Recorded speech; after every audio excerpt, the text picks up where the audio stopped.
네, 다양한 국제 뉴스를 깊이 있게 전해드리는 시간. 월드엔 이슈 오늘은 조윤주 외신캐스터와 함께하겠습니다. 네, 안녕하십니까? 안녕하십니까? 네, 안녕하세요. 예, 성추행범, 미성년자 성추행범 제프리 앱스타인. 그러니까 감옥에서 2019년에 죽었네요. 네, 사망을 맞습니다. 했는데 과거 이메일이 공개됐는데 트럼프 대통령 이름이 들어가 있어요. 네, 이것 때문에 이제 파장이 다시 한번 일 것으로 보이는데요. 예. 미 하원 감독위원회가 약 2만 건의 문서를 공개했는데 그중에 3건이 트럼프 대통령 관련된 내용이 포함이 돼 있었습니다. 예. 핵심을 말씀을 드리면 트럼프 대통령이 제프리 앱스타인의 미성년자 성매매와 관여가 돼 있다라는 부분을 추정하는 그런 내용이 들어가 있는 건데 네. 이메일은 총 3개입니다. 2011년 4월 달에 앱스타인이 지금 현재 감옥에 가 있는 여자친구이자 공범인 맥스웰에게 이메일을 보내고 있는데요. 피해자가 트럼프와 함께 내 집에 몇 시간 동안 있었다. 그런데 그 얘기가 단 한 번도 언급된 적이 없다. 그러면서 아직 짙지 않은 개가 트럼프라는 것을 알아야 될 거다라고 말했습니다. 예. 그러니까 짙지 않은 게 이게 뭐냐면요. 셜록 홈즈 단편 소설에 나오는 문장인데 이게 예. 굉장히 유명한 문장입니다. 어떤 뜻이냐면 원래 도둑이 들어오면 개가 짖어야 되잖아요. 근데 개가 짖지 않는 겁니다. 그러니까 뭔가 알고 있거나 이 사람이 도둑이 아닌 거죠. 결국 결정적인 증거가 되는 굉장히 중요한 단서를 가지고 있다는 의미가 되는 건데 예. 여기서 짖지 않은 게 그러니까 트럼프에 대해서 그 형사라든지 여러 가지 재판 과정에서 아무런 얘기가 없었다는 거죠. 결국 트럼프가 여기에 관여됐다는 걸 알고 있었던 것이고 예. 트럼프도 이 사건과 관련이 돼 있다는 것을 이제 비유적으로 얘기를 한 겁니다. 예. 그리고 이제 두 번째 편지는 2015년에 나온 건데요. 작가 겸 언론인인 마이클 울프와 주고받은 편지입니다. 이 사람은 트럼프 대통령 자서전을 쓴 사람이거든요. 네. 그러니까 관여가 있는 사람인데 이 사람에게 얘기를 하는 겁니다. 앞으로 언론에서 트럼프에게 당신과 관련된 것이 있냐라고 물어볼 거다. 그러니까 앱사이가 말해주는 건데요. 그러면 가만히 있어라. 트럼프가 스스로 걸려들도록 기다려라. 이렇게 예. 조언을 해주는 겁니다. 그러면서 트럼프가 당신, 그러니까 앱스타인 비행기에 탔거나 아니면 당신 집에 간 적이 없다라고 말을 하게 되면 나중에 트럼프가 어떤 공격을 받거나 위급했을 때 당신이 그 카드를 쓸 수 있을 거다라고 예. 조언을 해준 겁니다. 그리고 세 번째 편지는 2019년 1월 달 편지인데요. 트럼프 대통령이 앱스타인이 사임하기를 원했다. 하지만 나는 애초에 회원이 아니었다라고 말한 부분인데 이건 뭐냐면 말하라고 이제 클럽에 이제 회원권이 있습니다. 예. 그래서 그 회원이었는데 트럼프 대통령이 나가라고 말했다. 뭐 그런 얘기 하는 건데요. 그러면서 앱스타인이 그는 소녀들에 대해서 알고 있었다라고 울프에게 편지를 한 겁니다. 예. 그러니까 소녀들은 성매매에 동원된 여자들을 말하는 것으로 보이는데요. 네. 결국 이 세 개의 편지를 보면은 트럼프 대통령이 지금까지 계속 부인하고 있지만 앱스타인의 성매매 사건과 관여가 있다는 것이 편지를 통해서 밝혀졌고요. 예.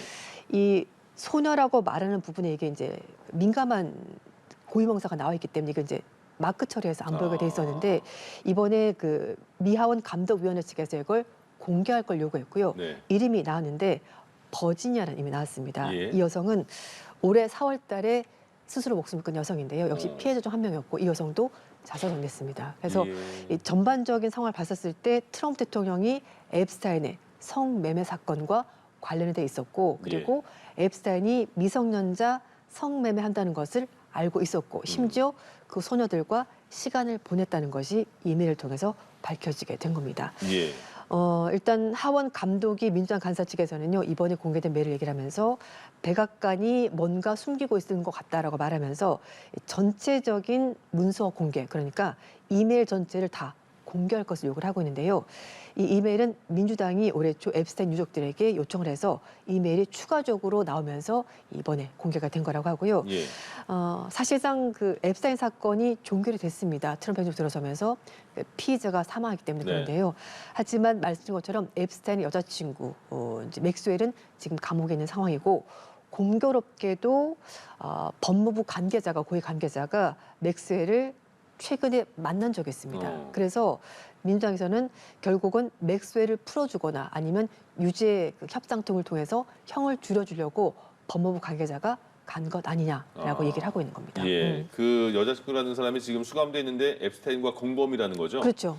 네, 근데 어떻게 이야기를 그렇게 긴장감 있게 잘 해주십니까? 예. 아, 네. 그 트럼프 대통령은 만약 이게 어쨌든 사실 확인은 일단 이메일만 나온 거니까 아직 그렇죠. 모르는 상황에서 네. 사실이면 굉장히 충격적인 일이니까 트럼프 대통령은 어떤 입장이 나왔습니까? 네, 트럼프 대통령은 줄기차게 자신은 관계가 없다라고 말했습니다. 물론 앱스타인과 친분이 있었다, 친구 시절이 있었는데 하지만 2000년대 초반에 결별했다라고 밝힌 건데요. 이윤즉슨 마라라고 리조트에서 거기 일하는 여성 직원들을 빼내갔다 이렇게 주장을 하는 겁니다. 그러니까 좋지 않은 행동을 해서 쫓아낸 거다. 그래서 이제 회원권을 반납해라라고 얘기를 한 거라고 얘기하는데요. 하지만 앞에 말씀인 것처럼 앱스타인은 자기는 거기에 회원했던 게 없었다. 사실이 아니다. 이렇게 말을 하고 있는 거고요. 일단 뭐 캐롤라인 레빗 백악관 대변인도 입장을 밝혔는데요. 이메일은 트럼프가 아무런 잘못도 하지 않았다는 사실 외에는 아무것도 증명하지 못했다라고 얘기를 하고 있고요. 지금 셧다운이 끝나고 나서 민주당이 궁지에 몰리니까 이걸 가지고 다시 한 번 더 이슈몰이 하는 거다라고 말하면서 사실이 아니고 그리고 언론이 진보적 언론들이 선택적 사항만 가지고 지금 보도를 하는 거다. 과장돼 있고 사실이 아니다. 이렇게 얘기하고 있는데요. 하지만 지금 계속해서 관련 증거가 나오기 때문에 일부에서는 오히려 이 전반적인 내용 전체를 공개해야 된다라고 얘기를 하고 있고 지금 의회에서도 그 방안에 대해서 얘기를 하고 있고요. 아마 표결에 붙여서라도 전체 내용 공개를 추진할 것으로 보입니다.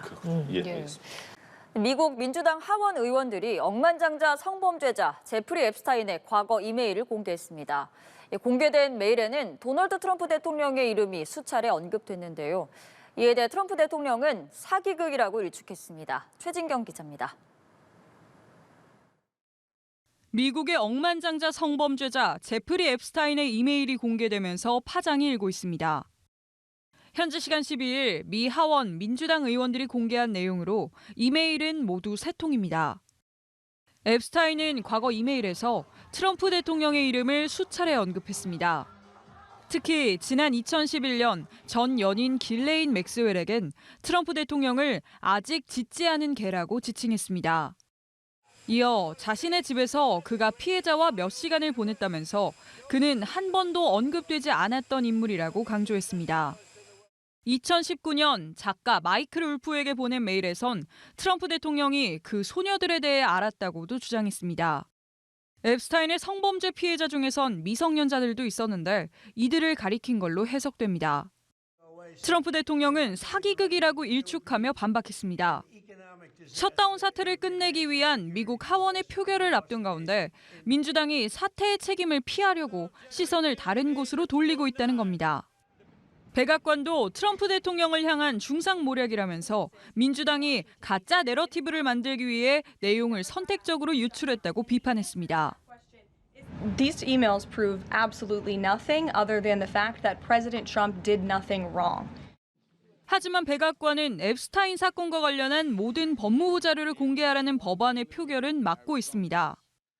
표결 청원에 서명했던 로렌 보버츠 공화당 하원 의원은 이날 법무부 장관과 FBI 국장이 참석한 백악관 상황실 회의에 소환됐습니다. 연합뉴스 TV 최진경입니다.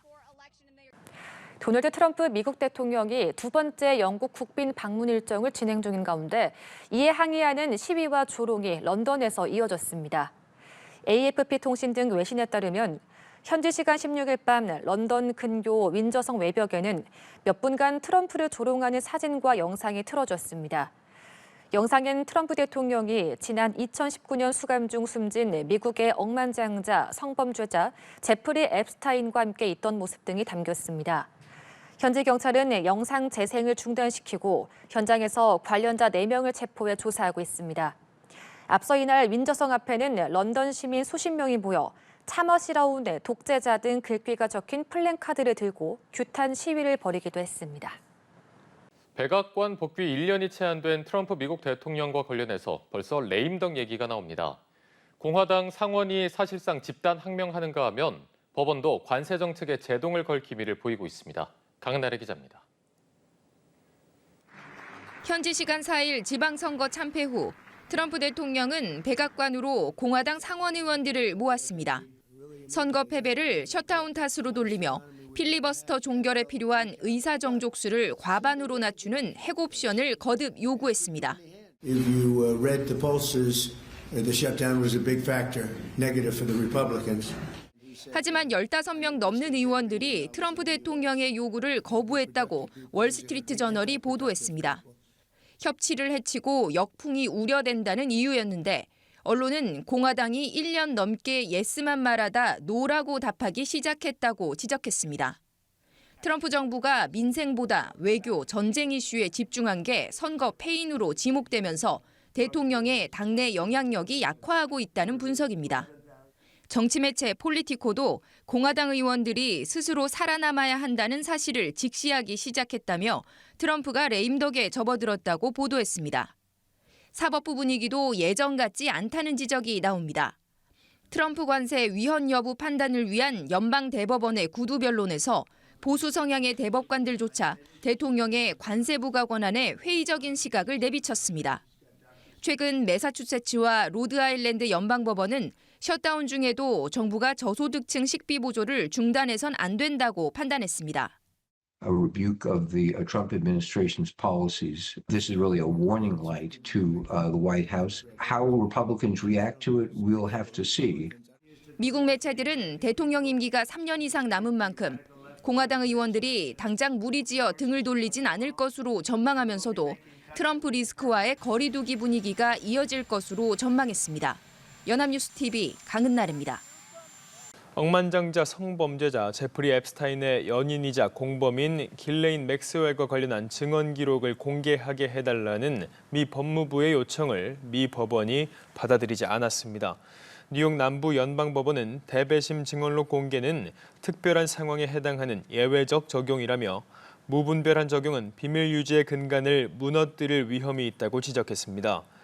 앱스타인은 지난 2019년 미성년자 수십 명을 대상으로 성범죄를 저지른 혐의로 수감된 뒤 숨졌으며 정관계 유력 인사들이 개입된 앱스타인 리스트 존재 여부와 사망 원인을 놓고 음모론이 꾸준히 제기돼 왔습니다.